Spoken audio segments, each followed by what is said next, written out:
बिस्मिल्लाहिर्रहमानिर्रहीम।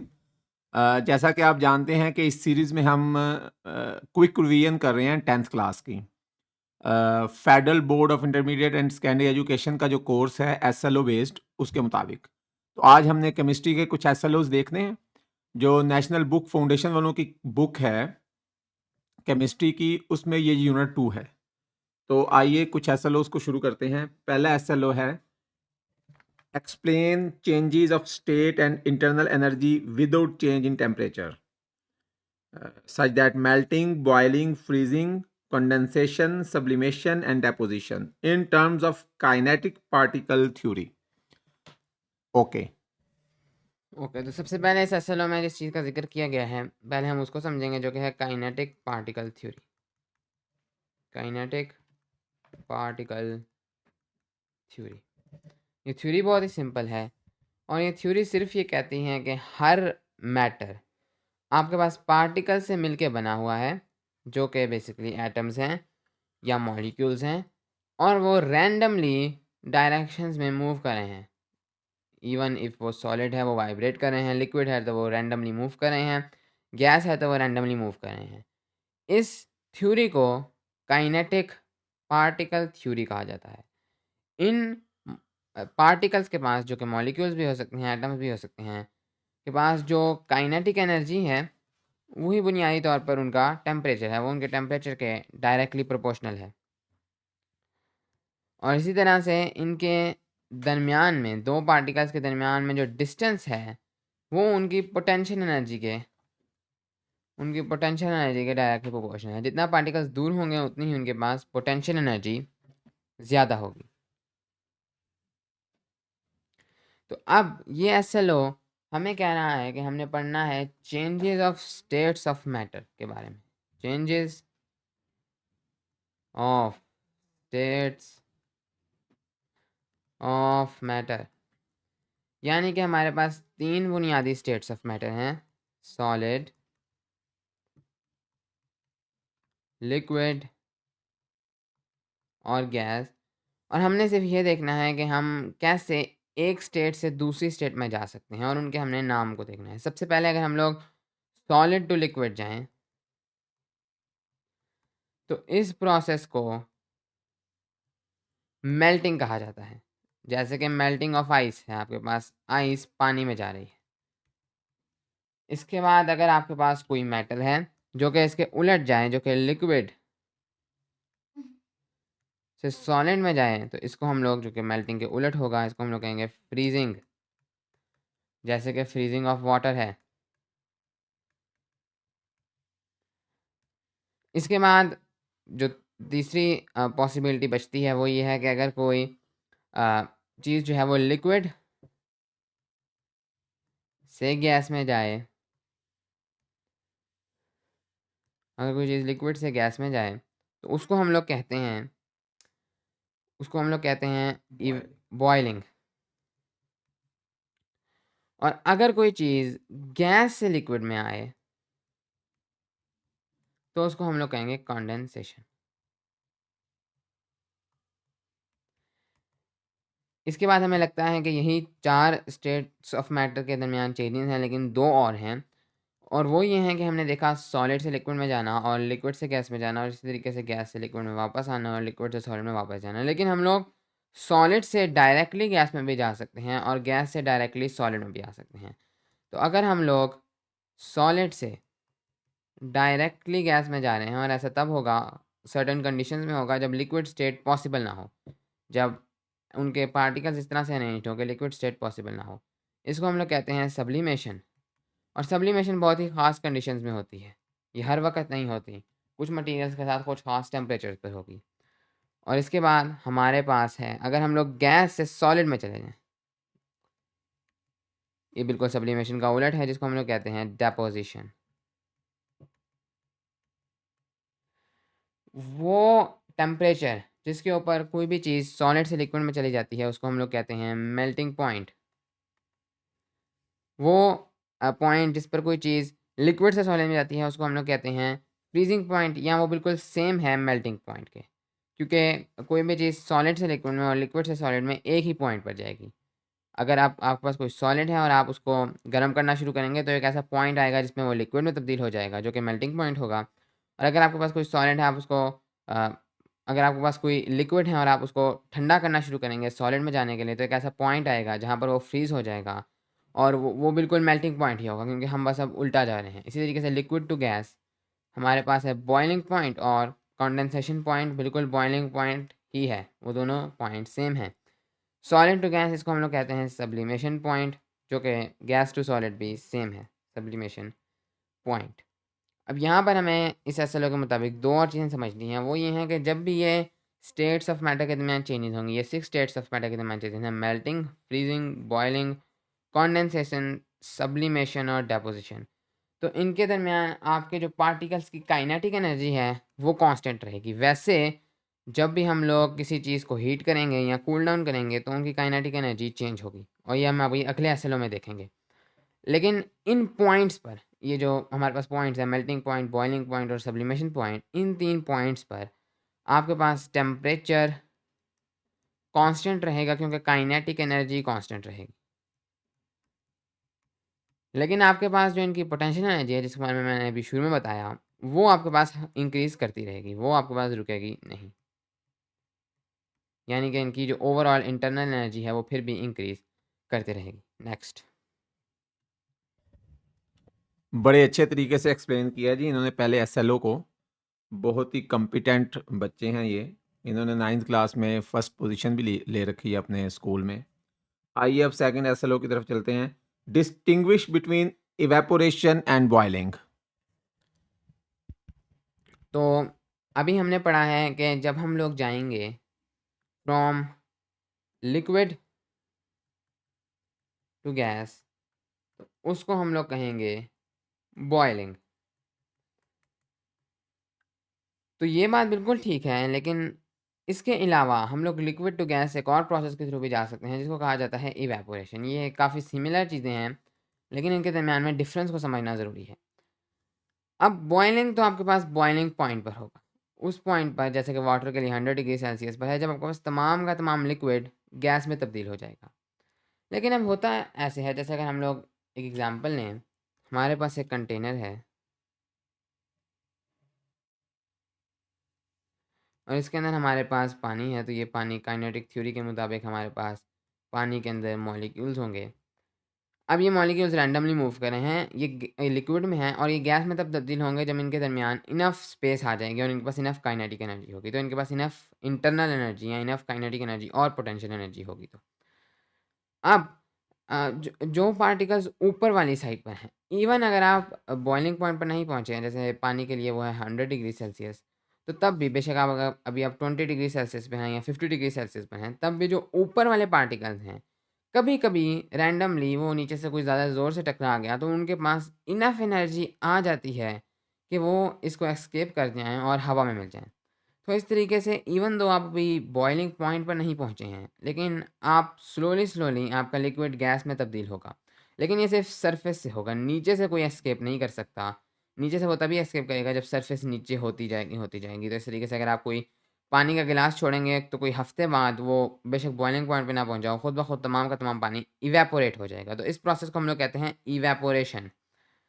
जो बॉइलिंग है, वो बहुत फ़ास्ट है और वो तब होगी जब आप खुद ब खुद आप इसको हीट करेंगे और साथ-साथ थोड़ी बहुत इवेपोरेशन भी होती रहेगी, लेकिन जब हीट करके वो इस टेम्परेचर पे पहुँच जाएगा, तो खुद ब खुद एकदम से इन तमाम पार्टिकल्स के पास एवरेज इतनी काइनेटिक एनर्जी आ जाएगी और ये तमाम के तमाम पार्टिकल बबल अप करके स्पीड से हवा में मिल जाएँगे और ये आपके पास सिर्फ़ और सिर्फ़ आपके मेल्टिंग पॉइंट पर होगा। तो इवेपोरेशन आपके पास किसी भी टेम्परेचर पे हो सकती है, मेल्टिंग पॉइंट से नीचे, लेकिन बॉइलिंग पॉइंट से नीचे। लेकिन जो बॉइलिंग है, वो आपके पास सिर्फ़ और सिर्फ़ बॉइलिंग पॉइंट पर होगी और इवेपोरेशन आपके पास सरफेस से होती है, जबकि बॉइलिंग आपके पास all over the liquid, throughout the liquid होती है और आपके पास बॉइलिंग में बबल्स बनते हैं, क्योंकि बहुत स्पीड से आपके पास लिक्विड टू गैस में ट्रांसफ़र हो रहा होता है। Next. Okay, next SLO is interpret heating and cooling curves in terms of kinetic theory. Okay, तो अभी हमने जो पहला एसएलओ पढ़ा था, जिसमें हमने चेंज ऑफ स्टेट्स के बारे में पढ़ा था, ये उसी से रिलेटेड है। अब हम लोग इसकी थोड़ा-सा डिटेल में जाने वाले हैं। तो यहाँ पर अब हम लोग 2 कर्व्स के बारे में पढ़ने लगे हैं, जो कि हैं हमारे पास हीटिंग एंड कूलिंग कर्व्स। ये बेसिकली ग्राफ्स हैं और हम लोग एक सब्सटेंस को लेंगे और उसको हम लोग हीट करना शुरू करेंगे या उसको कूल करना शुरू करेंगे और उसको हम लोग ग्राफ ड्रॉ कर देंगे। तो फॉर एग्जांपल हम लोग लेते हैं वाटर को और अब हम लोग इसकी हीटिंग और कूलिंग कर्व्स ड्रॉ करेंगे। सबसे पहले हम लोग हीटिंग कर्व ड्रॉ करेंगे, हम लोग आइस को लेंगे और उसको हीट करना शुरू करेंगे। तो सबसे पहले ये रहा हमारी हीटिंग कर्व, यहाँ पर होगा हमारे पास टेम्परेचर और यहाँ पर होगा हमारे पास टाइम, जब हम लोग हमारे वाटर को हीट कर रहे हैं। तो ये है हमारे पास हीटिंग कर्व। तो मानते हैं हमारे पास बर्फ़ है जो कि हम लोग शुरू करते हैं -20 डिग्री सेल्सियस तक। तो वाटर का जो मेल्टिंग पॉइंट है वो है 0 डिग्री सेल्सियस और जो बॉइलिंग पॉइंट है वो है 100 डिग्री सेल्सियस। तो अभी ये चूँकि मेल्टिंग पॉइंट से नीचे है तो अभी ये सॉलिड है। तो अब हम लोग इसको हीट करना शुरू करेंगे। तो with the passage of time इसका जो टेम्परेचर है वो बढ़ना शुरू होगा। हत्ता कि अभी ये सॉलिड ही रहेगा, हत्ता कि ये पहुँच जाएगा इसके मेल्टिंग मेल्टिंग पॉइंट तक, जो कि होगा हमारे पास 0 डिग्री सेल्सियस। जब वो इधर पहुँचेगा तो अब हमारे पास मेल्टिंग पॉइंट आ चुका है। अब हमारे पास सॉलिड टू लिक्विड ट्रांजिशन होगी, चेंज ऑफ स्टेट होगा, जिसको हमने पहले पढ़ा, इसको हम लोग मेल्टिंग कहते हैं। और मैंने आपको बताया था कि इधर आपके पास टेम्परेचर कांस्टेंट होगा, तो आपके पास कुछ इस तरीके से लाइन होगी। और यहाँ पर अब हमें इसको समझना ज़रूरी है कि इस जगह पर जब आपके पास ये सॉलिड रहा, तो आपके पास जब ये अभी सॉलिड ही था लेकिन आप हीट देते जा रहे थे और टेम्परेचर बढ़ता जा रहा था, इसकी काइनेटिक एनर्जी भी बढ़ रही थी क्योंकि पार्टिकल्स और तेज़ी से मूव कर रहे थे और इसकी पोटेंशियल एनर्जी भी बढ़ रही थी क्योंकि पार्टिकल्स और दूर जा रहे थे।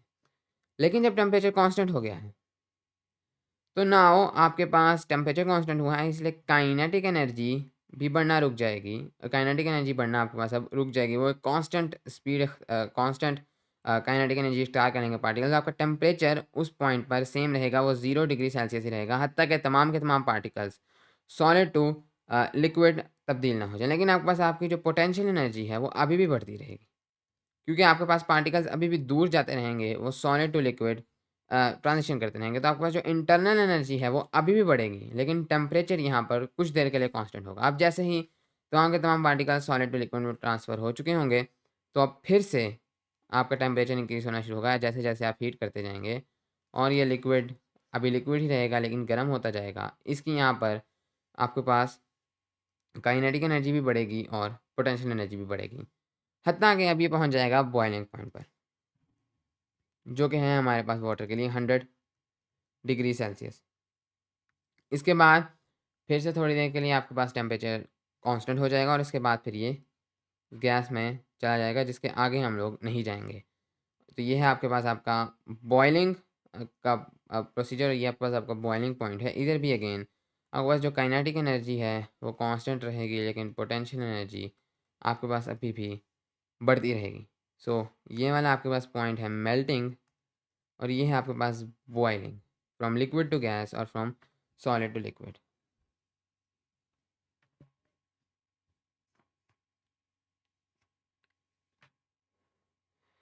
तो ये है हमारे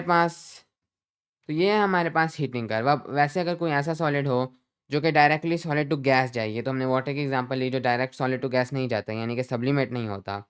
तो उसके लिए आप लोग यहाँ पर एक सिंबॉलिक लाइन ड्रॉ कर सकते हैं, वो जो कि यहाँ पर प्रिसाइज़ नहीं है, इस पे ड्रॉ की जाती है। अगर कोई प्रिसाइज़ मटेरियल होगा तो हम इसकी प्रिसाइज़ ड्रॉ करेंगे। तो उसको बस आप लोग इस तरह से ड्रॉ कर सकते हैं। ऑल्दो इसके बीच में भी आप लोग स्ट्रेट लाइन से वो ट्रांजिशन दिखाएँगे। लेकिन चूँकि हम वाटर की बात कर रहे हैं तो एज़ अ सिंबल हम लोग यहाँ पर लिख देंगे कि अगर ये कोई सॉलिड टू गैस होता तो डायरेक्ट सब्लिमेशन होती। वैसे अगर हम लोग कोई ऐसा मटेरियल लें जो सब्लिमेट भी होता हो, तो हम ये वाला स्टेप भी दिखाएँगे। तो ये तो थी हमारे पास हीटिंग कर्व। अब हम लोग इसका उल्टा जाएँगे कूलिंग कर्व पर। जब हम लोग गैस को लेंगे और उसको कूल करना शुरू करेंगे, तो बेसिकली बस नीचे की तरफ आएगी और उल्टी होगी और इसमें बाकी तीनों प्रोसीजर्स होंगे। तो अब हम लोग ड्रॉ करेंगे कूलिंग कर्व को और ये अब हम लोग करेंगे स्टीम के लिए, यानी बेसिकली वाटर के लिए ही। तो ये होगी हमारे पास हमारी कूलिंग कर्व। हमारे पास यहाँ पर होगा टेम्परेचर और यहाँ पर होगा टाइम।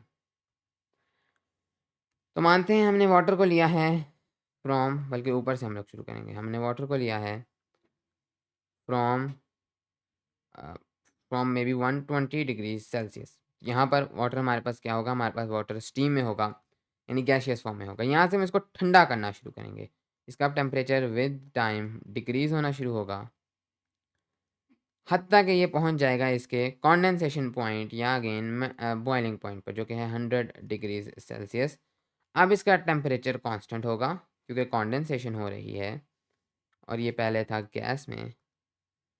अब ये ट्रांसफ़र हो जाएगा जब ये तमाम प्रोसीजर ख़त्म होगा कंडेंसेशन का टू लिक्विड, और लिक्विड ठंडा होता रहेगा, होता रहेगा, होता रहेगा, हत्ता कि हम लोग पहुँच जाएँगे अपने फ्रीज़िंग पॉइंट तक या मेल्टिंग पॉइंट तक, जो कि है 0 डिग्री सेल्सियस। इस तक पहुँचते ही हमारा टेम्परेचर एक बार फिर से कांस्टेंट होगा, थोड़ी देर तक कांस्टेंट रहेगा और उसके बाद फिर से डिक्रीज़ करना शुरू हो जाएगा, जिससे नीचे हम लोग नहीं जाएँगे। ये होगा सॉलिड और इस प्रोसीजर को हम लोग कहेंगे फ्रीज़िंग। अगेन अब इसका उल्टा भी हो सकता है, अगर कोई डायरेक्ट गैस टू सॉलिड जाएगा तो उसको हम लोग कहेंगे डेपोज़िशन, जिसको हम लोग यहाँ सिंबॉलिकली रिप्रेजेंट कर सकते हैं। तो ये है हमारे पास हमारी हीटिंग और कूलिंग कर्व्स। नेक्स्ट। गुड, बहुत ही अच्छे तरीके से इन्होंने इस एसएलओ को भी एक्सप्लेन किया है। अब चलते हैं जी नेक्स्ट एसएलओ की तरफ। Interpret heating in terms of kinetic particle theory, the effects of changing pressure, temperature and volume of a gas on the other two with regards to Boyle's law, Charles' law and Avogadro's law. Okay. तो बुनियादी तौर पर हमने यहाँ पर 3 laws के बारे में पढ़ना है जो कि गैसेस से रिलेटेड हैं, स्पेसिफिकली गैसेस से रिलेटेड। सबसे पहला हमारे पास लॉ है बॉयल्स लॉ।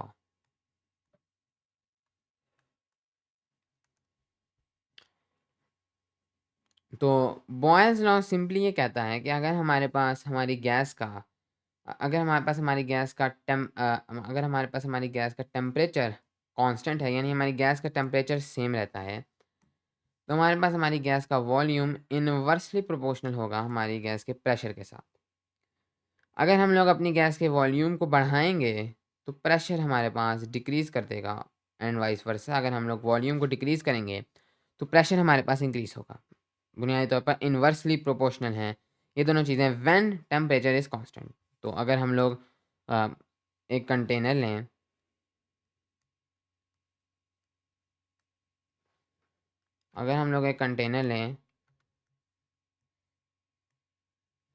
और इसके ऊपर मान लें कि एक पिस्टन लगा हुआ है ताकि हम गैस को ट्रैप करें, लेकिन ये पिस्टन थोड़ा-सा मूवेबल है। अगर प्रेशर ज़्यादा हो तो ये पिस्टन मूव कर सकता है। अगर सील्ड हो तो हमारे पास टेम्परेचर कांस्टेंट नहीं रहेगा। तो टेम्परेचर कांस्टेंट रखने के लिए हम इसको मूवेबल बनाएँगे और इसके अंदर हमारे पास कुछ गैस मौजूद है। अगर हम लोग फॉर एग्ज़ाम्पल इसका वॉल्यूम बढ़ाते हैं, यानी कि वॉल्यूम बढ़ाने के लिए हमें इसको थोड़ा-सा ऊपर की तरफ खींचना होगा। हम लोग इसको ऊपर की तरफ खींचते हैं तो ऑटोमेटिकली आपकी जो गैसेज़ का प्रेशर है वो डिक्रीज़ कर जाएगा। यानी कि आपके गैसेज़ के पास के जो पार्टिकल्स हैं वो तो उतना ही है, लेकिन उनके पास स्पेस ज़्यादा है टकराने के लिए, तो ऑटोमेटिकली जो आपके पास एरिया है वो बढ़ जाएगा और आपके पास जो प्रेशर है वो डिक्रीज़ कर जाएगा। इसके मुकाबले में अगर हम लोग प्रेशर बढ़ा दें तो हम लोग देखते हैं, अगर हम लोग प्रेशर को बढ़ा दें तो हम लोग देखते हैं कि वॉल्यूम डिक्रीज़ कर जाएगा। प्रेशर को बढ़ाने का मतलब ही यही है कि आप वॉल्यूम को डिक्रीज़ कर रहे हैं। प्रेशर तभी बढ़ेगा जब आप इसको नीचे की तरफ करेंगे, ताकि इनको कम एरिया मिले और अब इनका प्रेशर ज़्यादा हो, तो उस केस में बस वॉल्यूम कम होगा। तो ये है हमारे पास बॉयल्स लॉ कि volume is inversely proportional to pressure and this is for gases. Next है हमारे पास चार्ल्स लॉ।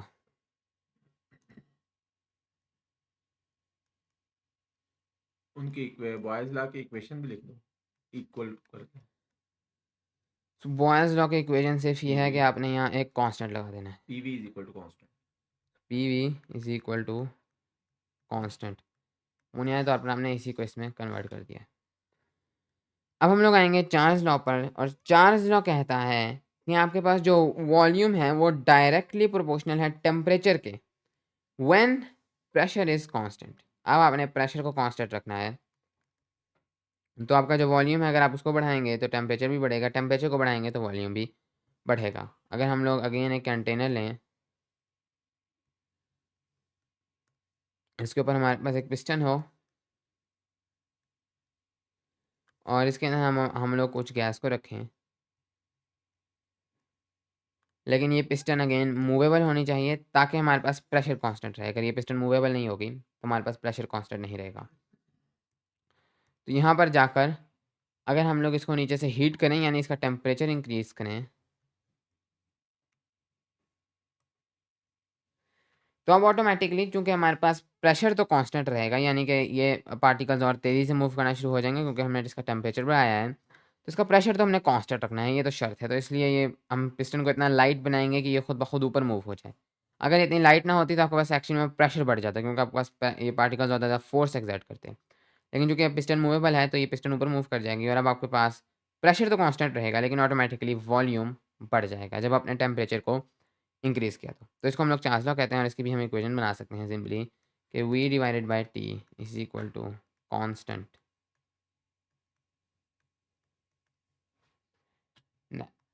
और इसके बाद हमारे पास आखिरी लॉ है अवोगाड्रोस लॉ।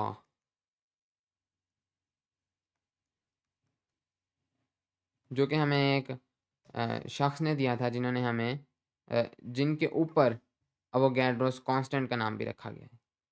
तो अवोगाड्रोस लॉ आपको सिंपली ये कहता है कि जो आपके नंबर ऑफ मोल्स हैं आपकी गैस में वो आपके डायरेक्टली प्रोपोर्शनल हैं आपके वॉल्यूम के साथ व्हेन आपका टेम्परेचर और प्रेशर कांस्टेंट है। अब ये क्या कहने की कोशिश कर रहा है, इसको हम लोग एक दूसरे एंगल से समझेंगे।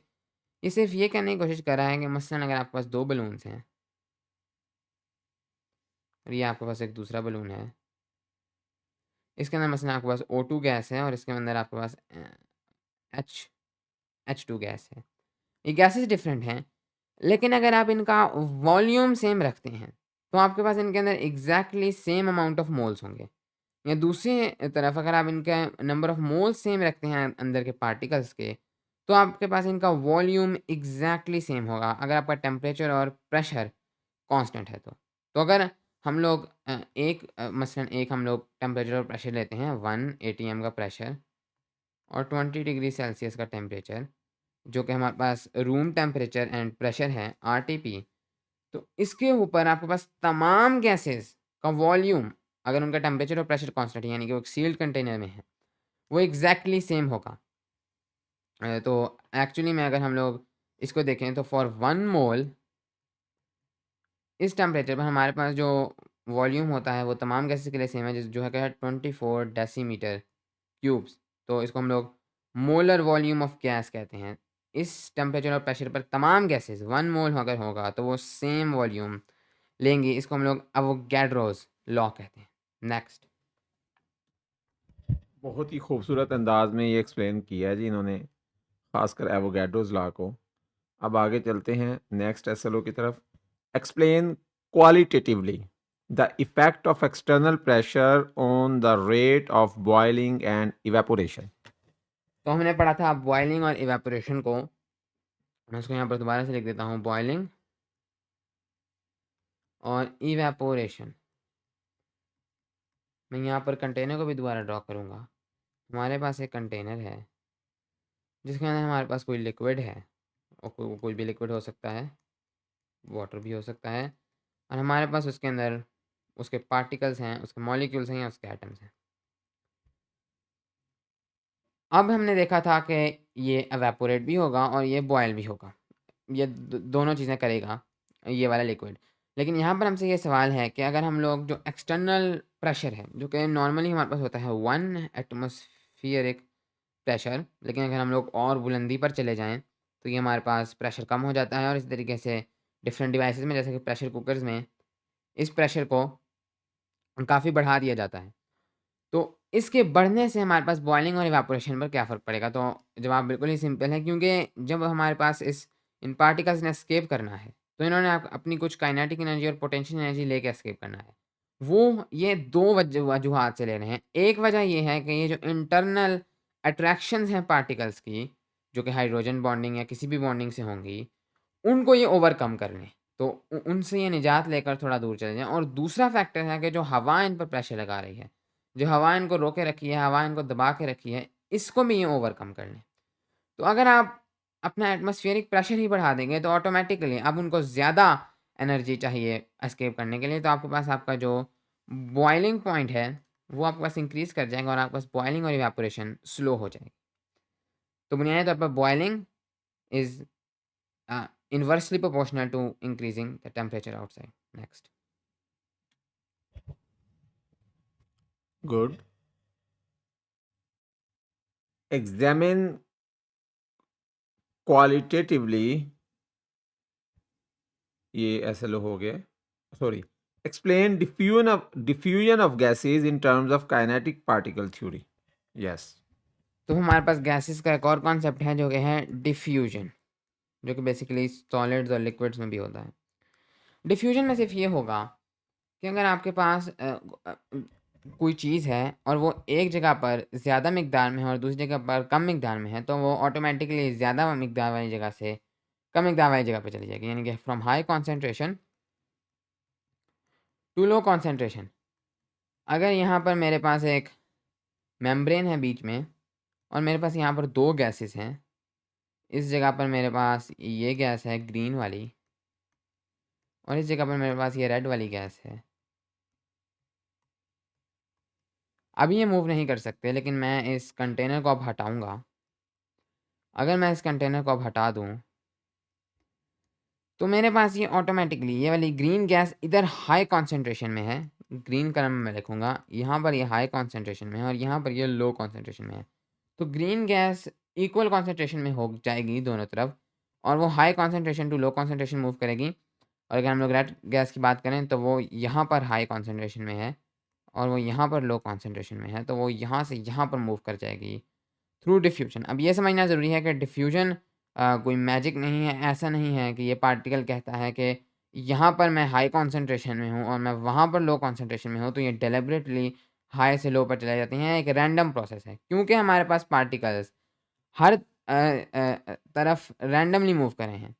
तो अब अगर कोई पार्टिकल ग्रीन फॉर एग्जांपल इधर से इधर जाएगा तो उसका ज़्यादा चांस है कि वो रैंडमली मूव करता इधर से इधर चला जाए, यहाँ बजाय इसके कि ग्रीन पार्टिकल इधर से इधर है, क्योंकि यहाँ पर कोई ग्रीन पार्टिकल है ही नहीं। तो ओवरऑल इधर से इधर तो कोई पार्टिकल नहीं आएगा, ये रैंडमली मूव करते इधर आ जाएंगे। तो इस तरीके से आपके पास चांसेस हैं और विद टाइम ये रैंडम मूवमेंट्स दोनों तरफ कॉन्सेंट्रेशंस को इक्वल कर देंगी। तो ये सिर्फ एक रैंडम प्रोसेस है और इसी तरह रेड गैस के साथ भी यही होगा। तो इस प्रोसेस को हम लोग कहते हैं डिफ्यूजन। नेक्स्ट, ऐसा लोग क्या था, diffusion in gas. Okay. Next SLO is examine qualitatively the effect of molecular mass and temperature on the rate of diffusion. यहाँ पर वो कह रहे हैं कि अभी हमने जो डिफ्यूजन के बारे में पढ़ा है, इस पर हमारे पास टेम्परेचर और जो हमारे पास पार्टिकल्स हैं जो गैसेस डिफ्यूज़ कर रही हैं उनका मॉलिक्यूलर मास, इसका क्या असर होगा। सबसे पहले हम लोग टेम्परेचर को देखेंगे क्योंकि वो थोड़ा आसान है, फिर हम मॉलिक्यूलर मास की तरफ जाएंगे। तो बहुत ही सिंपल चीज़ है, diffusion is directly proportional to temperature. क्यों? क्योंकि जब आप टेम्परेचर को बढ़ा देंगे तो आपके पास पार्टिकल्स तेज़ी से मूव करना शुरू कर देंगे। जब पार्टिकल्स तेज़ी से मूव करना शुरू कर देंगे तो अब वो जो रैंडम मूवमेंट थी जिसकी वजह से डिफ्यूजन हो रही है वो और तेज़ हो गई हैं, तो ऑटोमेटिकली डिफ्यूजन भी और तेज़ हो जाएगी।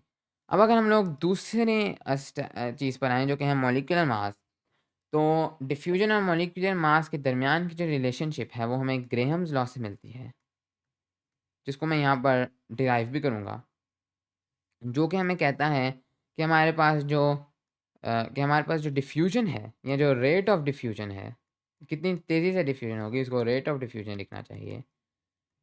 ये हमारे पास इनवर्सली प्रोपोर्शनल है square root of molar mass के।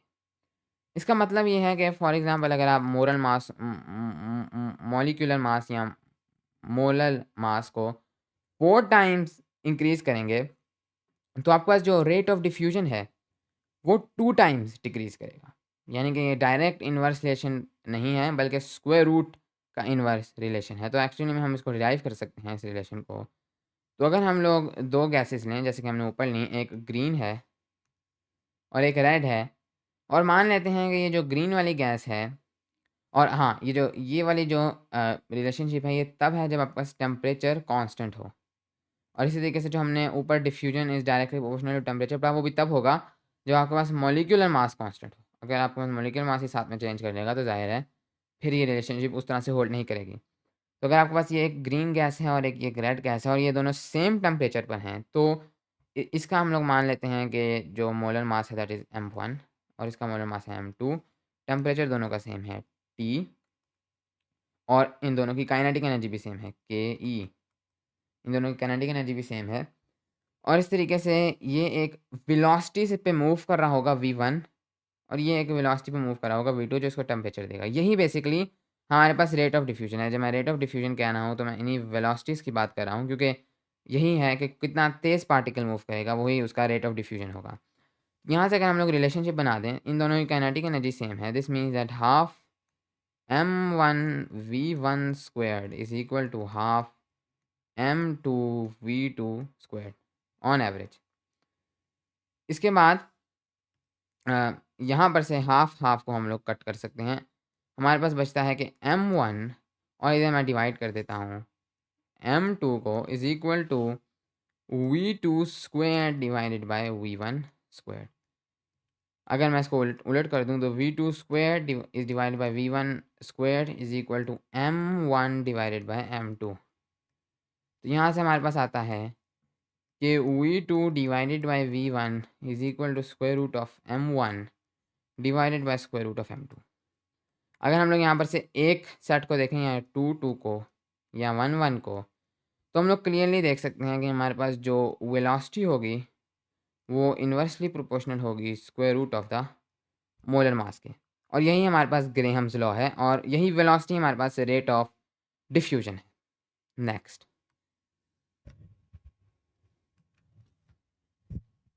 गुड। अब नेक्स्ट एसएलओ है जी, discuss applications of sublimation around us. Examples में include solid air fresheners and 3D printing. तो यहाँ पर बस वो ये कह रहे हैं कि हमने जो सब्लिमेशन पढ़ा इसका हमें कोई प्रैक्टिकल लाइफ में फ़ायदा भी है या नहीं।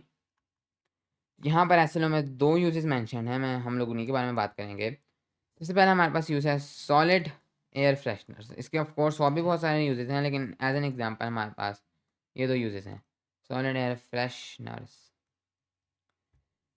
तो यहाँ पर हमारे पास जो एयर फ्रेशनर्स हम लोग यूज़ करते हैं एज अ स्प्रे, उसके अंदर जो हमारे पास केमिकल होता है वो सॉलिड फॉर्म में होता है। अगर ये हमारे पास एक स्प्रे की बॉटल है और इधर से हम लोग स्प्रे करते हैं, तो इसके अंदर जो हमारे पास केमिकल मौजूद है वो इन सॉलिड फॉर्म है, जो कि अगर लिक्विड फॉर्म में हो तो काफ़ी मसले हैं, वो लीक कर सकता है, उसको संभालना मुश्किल होगा। सॉलिड फॉर्म में उसको संभालना बहुत आसान है, लेकिन जब हम उसको प्रेस करके निकालते हैं तो वो निकलता गैस फॉर्म में। तो वो ऐसे मटेरियल का बनाया गया होता है जो सब्लिमेट होता है directly from solid to gas. तो ये सब्लिमेशन की एक क्लासिक एग्जांपल है। इसके अलावा एक सब्लिमेशन की और एग्जांपल है सब्लिमेशन 3D प्रिंटिंग, ये सब्लिमेशन डाई प्रिंटिंग। तो जब 3D प्रिंट किया जाता है आज के ज़माने में चीज़ों को, तो उनके ऊपर जो कलर लाया जाता है, किसी चीज़ के ऊपर रेड कलर, किसी चीज़ के ऊपर वाइट, उनके ऊपर जो डाई से कलर लाया जाता है वो थ्रू सब्लिमेशन किया जाता है। होगा क्या कि आपके पास जो डाई है वो सॉलिड फॉर्म में होगी। अगेन अगर वो लिक्विड फॉर्म में हो तो उसको लगाना उतना ही मुश्किल हो जाता है और संभालना ही मुश्किल हो जाता है। वो होगी सॉलिड फॉर्म में, लेकिन जब आप उसको अप्लाई करेंगे उस ऑब्जेक्ट के ऊपर, वो 3D प्रिंटर जब उसको अप्लाई करेगा उस ऑब्जेक्ट के ऊपर, इस पर फेंकेगा तो वो गैस फॉर्म में तब्दील हो जाएगा। और अगर मसलन वो ग्रीन डाई है वो अब गैस की फॉर्म में तब्दील हो चुका है और जब गैस आकर इसके ऊपर टकराना शुरू करेगी तो ग्रेजुअली इसके ऊपर वो रंग आना शुरू हो जाएगा। तो अब यहाँ पर भी सब्लिमेशन हो रही है सॉलिड टू गैस, जो कि काफ़ी ज़्यादा इफ़ेक्टिव और चीप है as compare to other ways of dyeing. Next,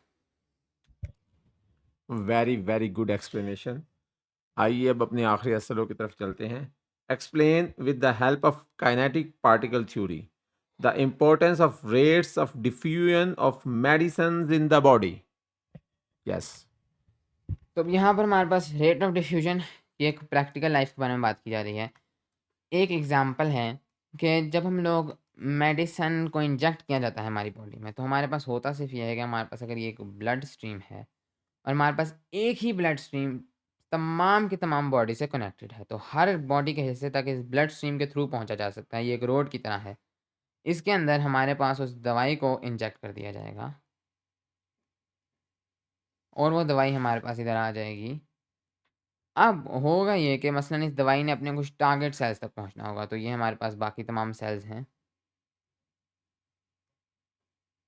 इधर हमारे पास ब्लड के साथ-साथ हर जगह पर सेल्स होंगे। ब्लड स्ट्रीम तमाम सेल्स के थ्रू गुज़रती है, हमारी बॉडी के हर सिंगल सेल के साथ से एक ब्लड स्ट्रीम लाज़मी गुज़रती है। तो हमारे पास यहाँ पर हो सकता है कोई नोज़ में कोई टारगेट सेल्स हों, तो ये हमारे पास जो पर्पल हैं ये टारगेट सेल्स हैं जिनको इसने टारगेट करना है। तो इनको ये टारगेट खुद ब खुद मेडिसिन इस तरह से करती है कि वो हर सेल के साथ जाके टकराती है। जिस सेल को उसने टारगेट नहीं करना होता वो सेल इसके साथ कोई रिएक्शन ही नहीं करता, तो वो आगे बढ़ती जाती है और जब उस सेल तक पहुँचती है तो ऑटोमैटिकली उसके साथ रिएक्ट कर जाती है। और ये प्रोसेस कि वो कैसे इस जगह पर इंजेक्ट हुई हैं और वो खुद ब खुद उस सेल को ढूँढ लेगी, तमाम पूरी ब्लड स्ट्रीम का चक्कर लगा लेगी, ये थ्रू डिफ्यूजन होगा। यहाँ पर वो लो कॉन्सन्ट्रेशन में है और बाकी तमाम जगह पर वो यहाँ पर वो हाई कॉन्सन्ट्रेशन में है और बाकी तमाम जगह पर वो लो कॉन्सन्ट्रेशन में है। तो विद टाइम वो पूरी की पूरी ब्लड स्ट्रीम में डिफ्यूज़ कर जाएगी और हर जगह पर इक्वल कॉन्सन्ट्रेशन में हो जाएगी। तो इस तरह से हमारे पास हमारी मेडिसिन हमारे टारगेट सेल तक पहुँच जाएगी। अब जितना हमारे पास रेट ऑफ़ डिफ्यूज़न ज़्यादा होगा, उतनी ही जल्दी हमारे पास मेडिसिन हमारा असर दिखाएँगे। अगर रेट ऑफ़ डिफ्यूज़न बहुत ही स्लो है, हमारे पास मेडिसिन का मोलर मास बहुत ज़्यादा है या मेडिसिन काम ही बहुत कम टेम्परेचर पे करती है, तो वो जो मेडिसिन है उसको काम करने में बहुत टाइम लग जाएगा, वो बहुत मुश्किल से उस सेल तक पहुँचेगी। लेकिन उसका मोलर मास कम है, वो ज़्यादा अच्छे टेम्परेचर पे काम करती है, तो वो उतनी ही जल्दी हमारे पास उस टारगेट सेल तक पहुँच जाएगी। तो हमारे पास रेट ऑफ़ डिफ्यूज़न का ख़्याल रखना बहुत ज़रूरी है जब मेडिसिन्स को बनाया जाए, कि अगर किसी मेडिसिन का काम है कि वो अगले 1-2 घंटों में काम दिखाए, तो उसका डिफ्यूज़न जल्दी होनी चाहिए। नेक्स्ट। गुड, इधर हमारे एसएलओज़ ख़त्म हो गए हैं। इस सेशन को अब हम इधर क्लोज़ करते हैं।